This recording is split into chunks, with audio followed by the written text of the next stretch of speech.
जय हिंद दोस्तों। देखिए, आपके पास कार है, बाइक है, स्कूटी है, किसी भी प्रकार का कोई भी गाड़ी है, तो आपको पता ही होगा कि आप अब निकलते हैं शहर की तरफ, तो ऑनलाइन चालान ज़्यादा हो रहा है। अब ऐसे तो चालान काटते ही हैं, लेकिन ऑनलाइन चालान ज़्यादा हो जाता है। आपको बता दूं कि कभी-कभी तो ऐसा भी होता है कि आपको पता नहीं रहता है और आपका चालान कट जाता है।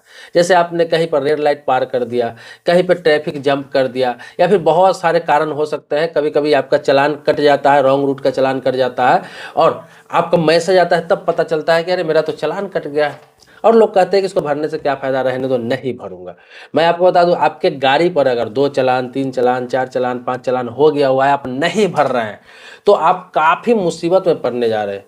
आपकी गाड़ी को अब ब्लैक लिस्टेड कर दिया जाएगा। आपको बता दूं कि भारत सरकार ने नया रूल लाया है, जिसके तहत 3 महीने के अंदर में अपना चालान आप जमा नहीं करते हैं, जो ऑनलाइन चालान है उसको आप जमा नहीं करते हैं, तो क्या किया जाता है, आपकी गाड़ी को ब्लैक लिस्ट में डाल दिया जाएगा।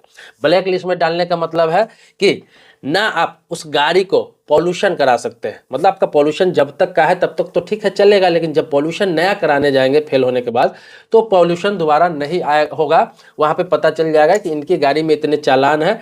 जब तक आप उसे भरेंगे नहीं, क्लियर नहीं करेंगे कोर्ट के द्वारा, क्योंकि चालान तो निकल चुका है हाथ से, वहाँ ऑनलाइन भरने का, कोर्ट के द्वारा आपको जाकर भरना होगा, तब जाकर पॉल्यूशन करा पाएंगे।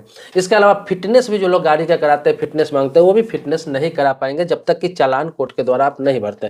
क्योंकि 3 महीने के अंदर आप चालान भर लेते हैं तो ऑनलाइन उसे भर सकते हैं, लेकिन 3 महीने के बाद क्या होता है कि कोर्ट के द्वारा ही उसे भरा जाता है। और आगे बता दूं कि आपको 3 महीने के अंदर चालान नहीं भरते हैं तो आपको इंश्योरेंस क्लेम में भी दिक्कत आएगी। इंश्योरेंस क्लेम, जैसे गाड़ी वही ठुक जाता है, आप इंश्योरेंस के लिए क्लेम करते हैं, तो वहाँ भी अब किया जा रहा है कि वहाँ भी अगर चालान है आपके गाड़ी पर तो आपको क्लेम नहीं दिया जाएगा जब तक कि आप चालान नहीं भरते हैं। दूसरा क्या है कि इंश्योरेंस कराने जाते हैं, उसमें भी दिक्कत आपको आ सकती है। इसके अलावा सबसे बड़ी बात बता दे रहा हूँ कि गाड़ी को आप बेचते हैं, बाइक हो, कार हो, स्कूटी हो, कोई भी गाड़ी को आप बेच देते हैं, और जो बंदा खरीदता है, जिसको आप सेल लेटर बना कर देते हैं, वो बंदा जब ट्रांसफर कराने जाता है गाड़ी को, तो गाड़ी पर चालान होता है, तो गाड़ी उसके नाम से ट्रांसफर कभी नहीं होगा जब तक कि चालान को क्लियर ना किया जाए। अगर क्लियर नहीं किया जाएगा तो चालान ही उसका ट्रांसफर नहीं होने देगा, क्योंकि चालान रहेगा तो ट्रांसफर होगा ही नहीं। तो इसलिए आप गाड़ी कहीं पर खरीद रहे हैं तो ये चीज जरूर देखें कि उस गाड़ी पर कितना चालान है, और अगले ने चालान भरा है या नहीं भरा है, चालान क्लियर है या नहीं क्लियर है, ऑनलाइन आप देख सकते हैं। इसके अलावा आपको बता दूं, गाड़ी बेच भी रहे हैं तो आप चालान को क्लियर करा कर बेचें, अन्यथा आपको ज़्यादा परेशानी होगी। क्यों? क्योंकि आपने सेकेंड हैंड गाड़ी बेच दिया, उस पर 2, 3, 4, 5 जो भी चालान है पहले से आपने भरा नहीं था, गाड़ी तो आपने बेच दिया, अगला गाड़ी लेकर चला गया, उस गाड़ी को चला रहा है, उस गाड़ी से जो भी हादसा होंगे, जो भी कांड होंगे, कोई गलत कामों में उपयोग होगा, ऑनर आप रहेंगे, फंसेंगे आप। क्यों? वो इसलिए क्योंकि वो ट्रांसफर कराएगा ही नहीं। ट्रांसफर इसलिए नहीं कराएगा कि चालान रहेगा तो ट्रांसफर होगा ही नहीं।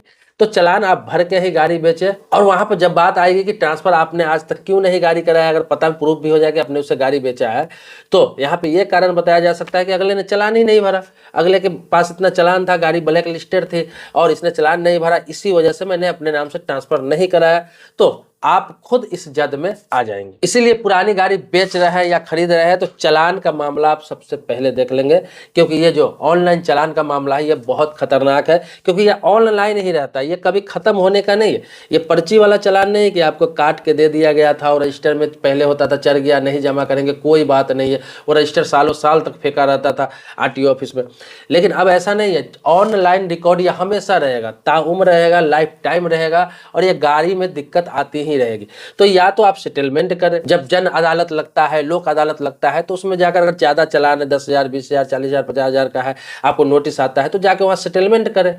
या फिर आप अगर कम चालान है, आपको लगता है ना मैंने गलती किया है, इस चीज़ का चालान है, तो आप उस चालान को भरें। अगर गलत तरीके से चालान काट दिया गया है तो कोर्ट में फाइट करें, आपको वहाँ से माफ़ करवाए। आपका मान ली गलत चालान, लाइसेंस है, आपका लाइसेंस का चालान आ गया, आपने ट्रैफिक जंप नहीं किया, उसका चालान आ गया आपके पास, और कैमरा में कोई किसी प्रकार का कोई प्रूफ नहीं है कि आपने ऐसा किया है, तो फिर आप जाकर चालान माफ करवा सकते हैं या फिर कम करवा सकते हैं। इसका सारा नियम है, इस पर बहुत सारा वीडियो पहले भी मैं बना चुका हूँ।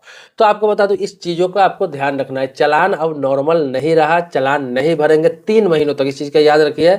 जब आपका चालान कटा तब से 3 महीनों तक तो ये ब्लैक लिस्ट में अब गाड़ी डाली जा रही है। आपको बता दूं कि पूरे देश में अभी स्टार्टिंग पीरियड है, अभी 6000 गाड़ियों को ब्लैक लिस्ट में डाल दिया गया है, जिसका न तो कभी पॉल्यूशन हो सकता है, ना ही उसका फिटनेस हो सकता है, ना उसको इंश्योरेंस क्लेम मिल सकता है, ना ही आपको बता दूं कि इंश्योरेंस कराने जाएंगे तो उनका इंश्योरेंस हो सकता है, और ना ही उस गाड़ी को कभी बेचेगा तो किसी दूसरे के नाम से ट्रांसफर हो सकता है।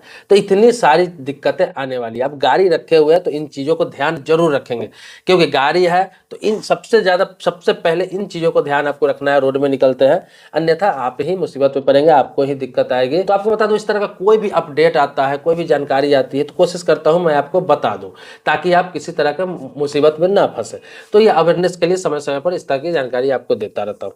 आपको बता दूं, देखिए आपके मन में किसी प्रकार का कोई टॉपिक पर वीडियो चाहिए, जानकारी चाहिए, तो आप कमेंट बॉक्स में लिख सकते हैं। आपको पता ही है कि मैं अवेयरनेस पे वीडियो बनाता हूँ, बैंकिंग हो गया, इंश्योरेंस हो गया, लोन हो गया, फाइनेंस हो गया, लॉ हो गया, इसके अलावा बहुत सारे टॉपिक, गवर्नमेंट स्कीम हो गया, ऐसे सब बहुत सारे टॉपिक पर वीडियो बनाता रहता हूँ, आपको जानकारी देता रहता हूँ, आपको अवेयर करता रहता हूँ। तो कमेंट बॉक्स में लिखेंगे तो आपके टॉपिक पर भी जरूर वीडियो बनाऊंगा। मेरे सब्सक्राइबर अभी तक नहीं है तो चैनल को सब्सक्राइब कीजिए, बगल में बेल घंटी है उसको भी दबा लेंगे। अगर सब्सक्राइबर है पहले से तो इसके लिए कोटि कोटि धन्यवाद देता हूँ, आभारी हूँ आपका। मिलते हैं नेक्स्ट वीडियो में एक नए मुद्दे के साथ, तब तक के लिए शुक्रिया, धन्यवाद, जय हिंद।